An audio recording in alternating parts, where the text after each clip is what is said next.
Hello दोस्तों, इस video के अंदर मैं आपका वेलकम करता हूं। तो जो भी हमारी फंडामेंटल एनालिसिस से रिलेटेड जो सीरीज हमने इस चैनल पर अभी स्टार्ट की है इस वीडियो के बाद से, तो उसके अंदर ये पहली वीडियो है जिसके अंदर हम सीखेंगे कि कोई भी एनुअल रिपोर्ट है किसी भी कंपनी की, उसको हम कैसे स्टडी कर सकते हैं। किसी भी कंपनी की जो एनुअल रिपोर्ट है उसको, तो ये एक काफी इंपॉर्टेंट डॉक्यूमेंट है किसी भी इन्वेस्टर के लिए जो कि एक पर्टिकुलर कंपनी के अंदर इन्वेस्ट करना चाहता है।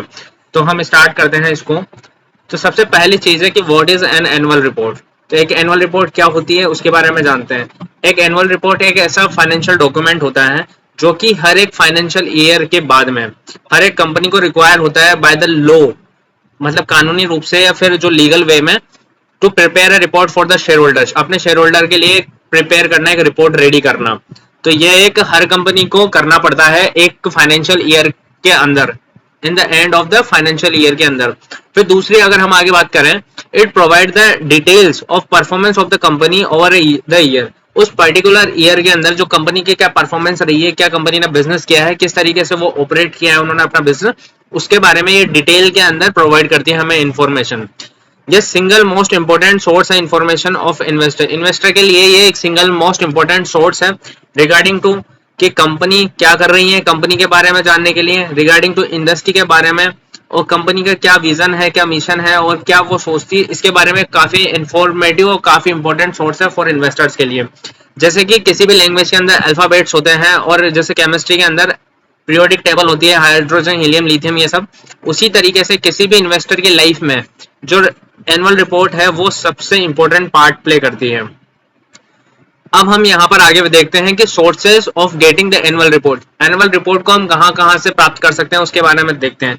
तो आपने कभी भी कोई कंपनी के वेबसाइट पे जब भी विजिट किया होगा तो कंपनी की वेबसाइट पर ऊपर की तरफ होता है होम पेज, उसके बाद में कंपनी के प्रोडक्ट्स के बारे में होगा, उसके बाद में कंपनी के क्लाइंट्स के बारे में होगा, और यहाँ पर एक होता है इन्वेस्टर वाला पेज। तो जैसे आप इन्वेस्टर पे क्लिक करेंगे उसमें आपको मिलेगा इन्वेस्टर सेक्शन।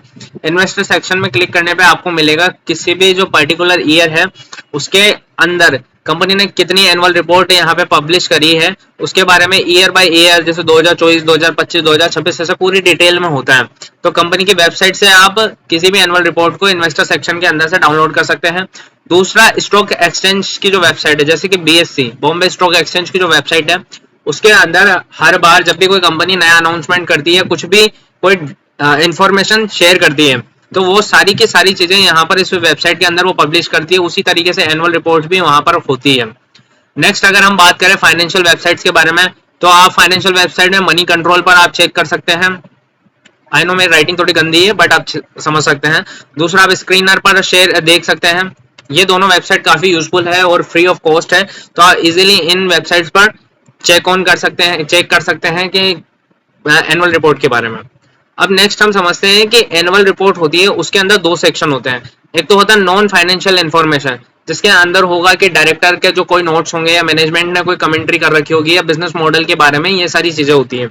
दूसरा होता है फाइनेंशियल इन्फॉर्मेशन, जिसके अंदर होगा जैसे कि बैलेंस शीट के बारे में होगा, प्रॉफिट एंड लॉस के बारे में होगा, या फिर कैश फ्लो के बारे में होगा, या ऑडिटर की कोई भी रिपोर्ट होगी उसके बारे में डिटेल में यहाँ पर बताया जाता है कि उनके क्या व्यू पॉइंट है, इसके अंदर बताया जाता है। अब इसके जो एनुअल रिपोर्ट है उसके दो पार्ट है, फाइनेंशियल नॉन फाइनेंशियल इन्फॉर्मेशन और फाइनेंशियल इन्फॉर्मेशन। अब ये क्या होती है इसको हम वन बाय वन चेक करते हैं आगे। तो सबसे पहले अगर हम बात करते हैं तो यहाँ पर करते हैं नॉन फाइनेंशियल इन्फॉर्मेशन के बारे में। तो इसके अंदर फर्स्ट पॉइंट हम मानते हैं मैनेजमेंट कमेंट्री या फिर मैनेजमेंट कम्युनिकेशन। तो इसमें क्या हो सकता है कि जो डायरेक्टर है उनके कोई भी नोट्स हो सकते हैं, हो सकता है कि कंपनी के जो फाउंडर है या प्रमोटर्स हैं उन्होंने अपने कोई विचार व्यक्त करे होंगे बिजनेस से रिलेटेड, अबाउट द कंपनी से रिलेटेड। इसके अंदर हमें मिलता है इंडस्ट्री कहाँ पर जा रही है, जो कि कमेंट्री करते हैं मैनेजमेंट द्वारा। अब किसी भी कंपनी के जो मैनेजमेंट होगा या कंपनी के ओनर होगा, उनसे ज्यादा किसी को भी मालूम नहीं होगा कि इंडस्ट्री में क्या चल रहा है या फिर कंपनी में क्या चल रहा है। तो ये काफी इंपॉर्टेंट चीज है कि मैनेजमेंट की कमेंट्री पढ़ना। अब इसके अंदर हमें मिलता है तो vision of A company, company का क्या विजन है। विजन का मतलब होता है कंपनी लॉन्ग टर्म में क्या बनना चाहती है, यानी कि कंपनी की आइडल कंडीशन क्या हो सकती है। दूसरा होता है कि performance during the last year, तो कंपनी ने पिछले क्या सालों में क्या परफॉर्मेंस करी है, वो एक क्वालिटेटिव वे में यहाँ पर मिलता है, बाकी डेटा बेस में हमें फाइनेंशियल इन्फॉर्मेशन में मिलेगा। नेक्स्ट हमें यहाँ पर जानने को मिलता है कि कंपनी के जो पिछले सालों के अंदर क्या अचीवमेंट रही, क्या हर्डल्स रही, क्या चैलेंजेस कंपनी ने फेस किए। दूसरा, क्या इंपॉर्टेंट स्टेप कंपनी ने यहाँ पर लिए हैं to overcome that particular hurdles.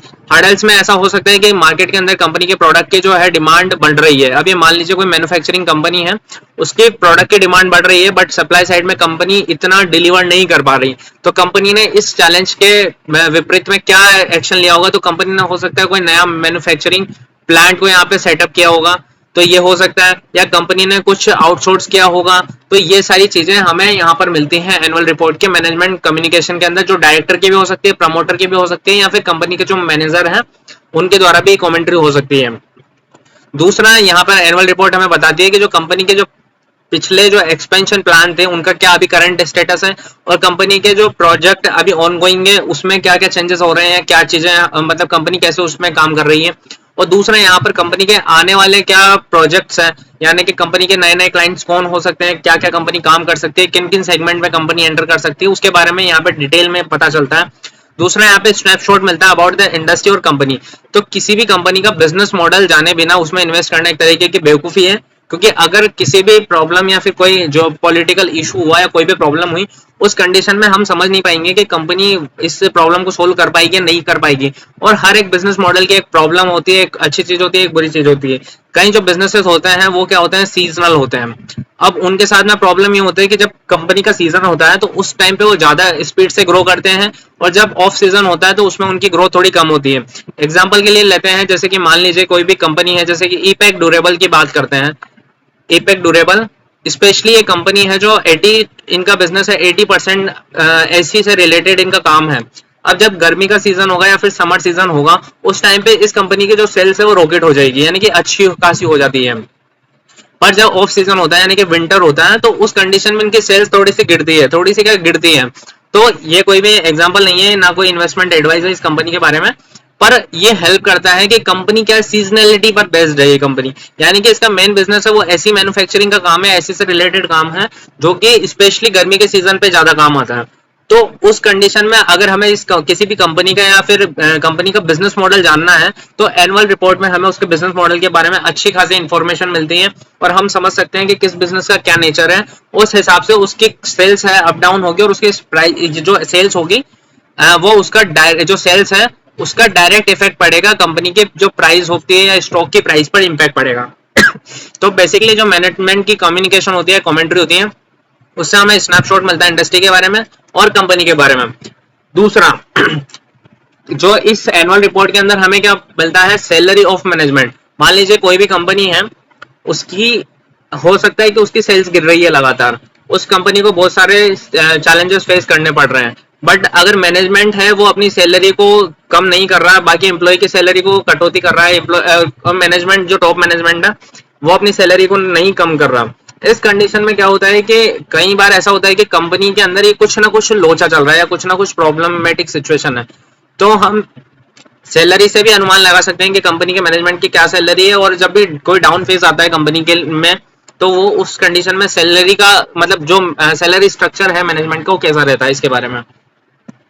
Next हम बात करते हैं यहाँ पर फाइनेंशियल रिपोर्ट्स के बारे में, सॉरी फाइनेंशियल इंफॉर्मेशन के बारे में। तो फाइनेंशियल इंफॉर्मेशन के अंदर फर्स्ट पॉइंट आता है द इंडिपेंडेंट ऑडिटर रिपोर्ट। अब बेसिकली ये क्या होता है इंडिपेंडेंट ऑडिटर? ये ऑडिटर होता है जो किसी भी कंपनी की क्या कंपनी मतलब कंपनी की बैलेंस शीट है उसको रिव्यू करता है, ऑडिट करता है। अब जैसे कि आपने बिग फोर का नाम सुना होगा, बिग फोर के अंदर आते हैं जैसे कि डिलोइट हो गया, केपीएमजी हो गया, EY हो गया, पीडब्ल्यूसी यानी प्राइस वाटर हाउस कूपन, ये कंपनी है, ये सब ऑडिटर्स हैं। तो ये कंपनियां होती है जो ऑडिट का काम करती है। तो ऑडिटर इंडिपेंडेंट होता है, इंडिपेंडेंट का मतलब इसका कंपनी से कोई लेना देना नहीं होता।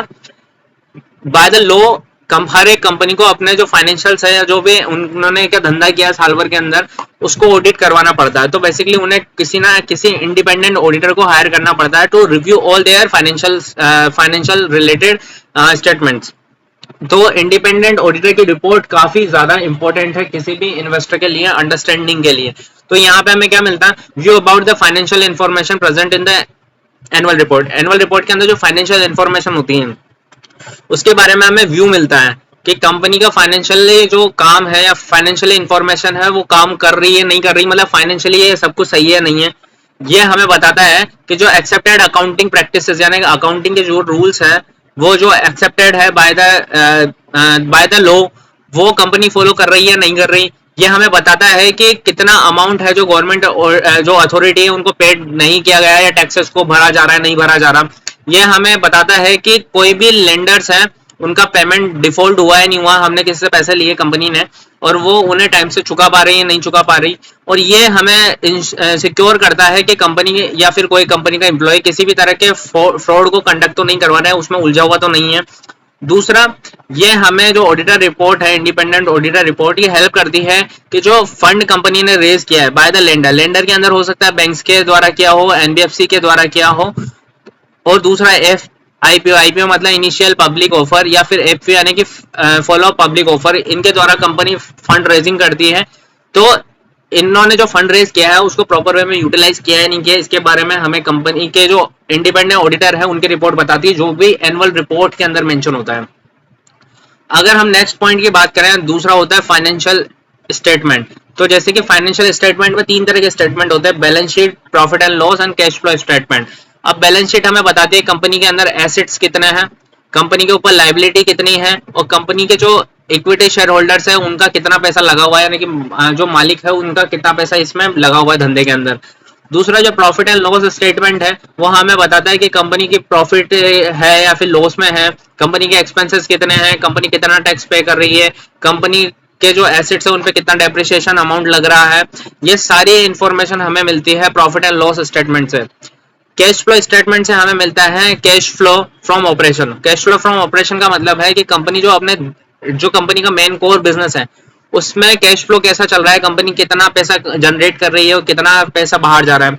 दूसरा हो गया यहाँ पर कैश फ्लो फ्रॉम ऑपरेशन। दूसरा है cash flow from investment.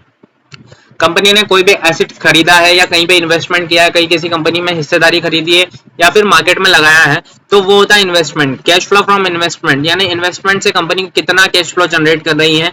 Next होता है कैश फ्लो फ्रॉम फाइनेंसिंग।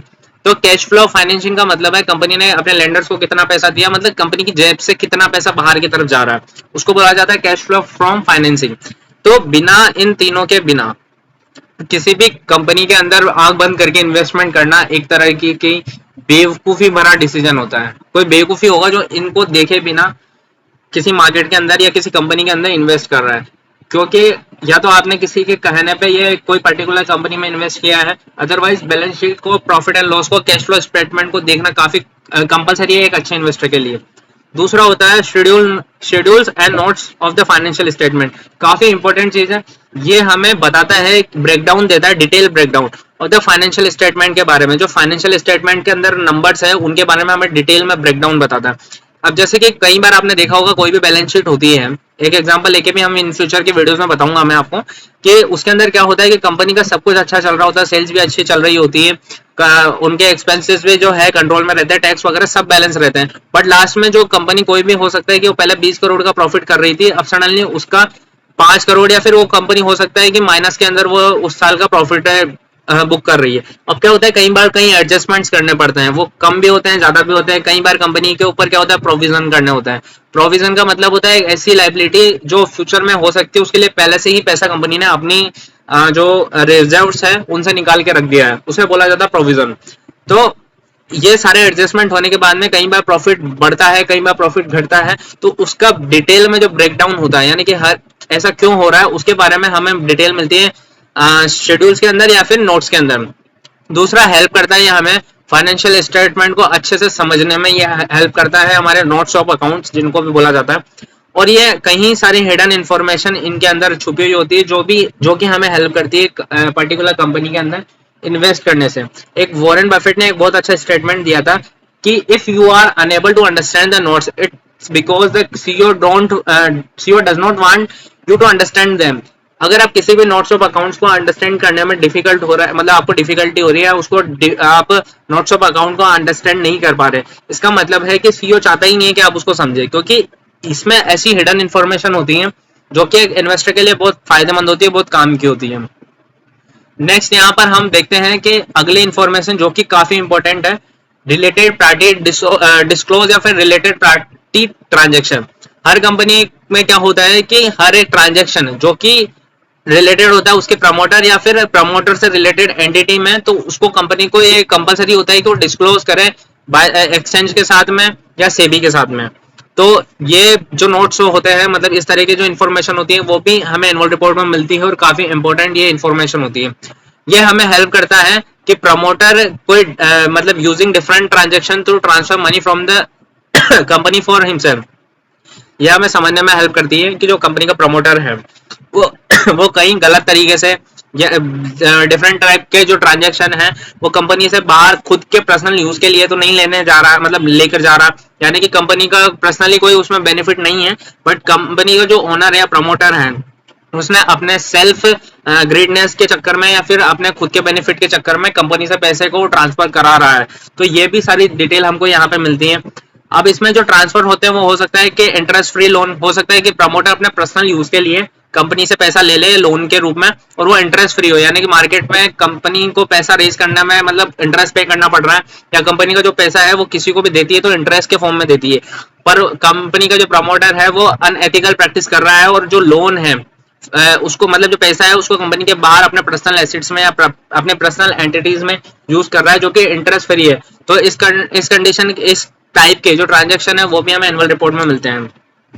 कई बार हमें यह भी मिलता है कि जो कंपनी के जो प्रमोटर है उसने अपनी कोई भी चीज कंपनी के यूज में लगाई है और उस पर हाई प्राइस चार्ज कर रहा है compare to market value. Market value मान लीजिए कोई भी गाड़ी है प्रमोटर की, मान लीजिए उसने अपनी ये गाड़ी है वो कंपनी को दे दी तो यूज, और हर महीने उस पर कुछ ना कुछ उसको रेंट पे पैसा मिले या फिर कुछ ना कुछ उस पर वो कमीशन या फिर वैल्यू मतलब कंपनी उसको पे करे। अब मार्केट में अगर हम कोई और दूसरी गाड़ी बुक कराते हैं, मान लीजिए कि वो जो गाड़ी है, मेरी ड्राइंग थोड़ी गंदी है, वो उसको मिल रही है 10 के रुपीज में यानी कि 10,000 रुपीज में, और प्रमोटर ने उसको जो कंपनी है प्रमोटर की गाड़ी यूज करती है तो कंपनी को पे करना पड़ रहा है 50 के।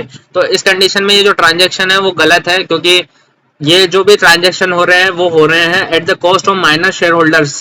तो जो शेयर होल्डर्स है माइनर यानी कि प्रमोटर्स के अलावा जिनके पास कम हिस्सा है कंपनी का, बट वो शेयर होल्डर है क्योंकि उन्होंने पैसा लगाया है कंपनी में, तो उनके जो कॉस्ट है यानी कि उनके बिहाफ पर ये कंपनी के जो प्रमोटर है वो ऐसा कोई झोल तो नहीं कर रहे हैं। तो ये सारी चीजें हमें देखना जरूरी है जो कि पार्ट है रिलेटेड पार्टी डिस्क्लोज या फिर रिलेटेड पार्टी ट्रांजेक्शन का। तो आई होप ये वीडियो आपको अच्छी लगी होगी। Thanks for watching this video. Please subscribe कर दीजिए इस चैनल को। 100 से ज्यादा ये वीडियोस मैंने यहाँ पर डिलीवर करी है और अभी तक हम 1000 सब्सक्राइबर्स तक भी नहीं पहुंच पाए हैं। प्लीज लाइक कीजिए, शेयर कीजिए, कमेंट कीजिए। और ये पूरी सीरीज होगी जिसके अंदर हम सीखेंगे कि किसी भी कंपनी का फंडामेंटल एनालिसिस है कैसे किया जाता है, क्या क्या चीजें हमें चाहिए। तो आज ये फर्स्ट पार्ट था कि एनुअल रिपोर्ट को हमें कैसे स्टडी करना चाहिए, कौन कौन से कंपोनेंट्स है जो एनुअल रिपोर्ट के अंदर काफी इंपॉर्टेंट है।